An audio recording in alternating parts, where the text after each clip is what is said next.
Di tengah kondisi cuaca panas saat ini menjadi berkah bagi pedagang dogan di Kota Sekayu, Musi Banyu Asin, di mana usaha mereka ramai pengunjung yang ingin menikmati minuman dogan untuk melepaskan dahaga.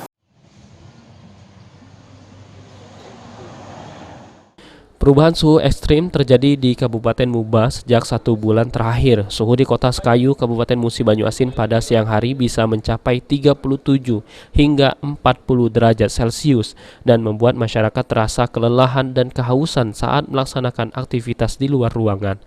Dengan kondisi tersebut membuat berkah tersendiri bagi pedagang dogan atau kelapa muda di Kota Sekayu.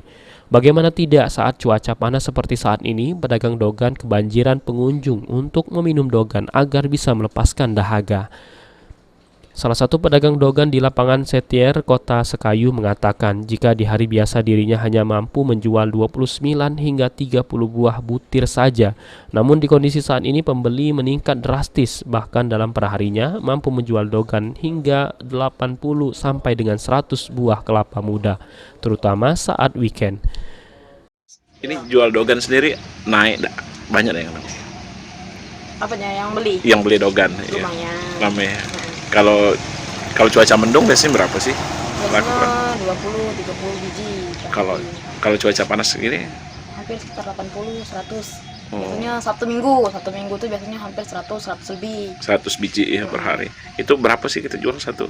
10.000. Itu udah sama apa, campur es atau gimana? Ya, campur es, campur susu. Campur susu. Jadi memang naik ya. Terima kasih. Siapa namanya? Namun demikian, para pedagang dogan ini berharap agar kondisi cuaca di Kota Sekayu bisa kembali stabil seperti semula.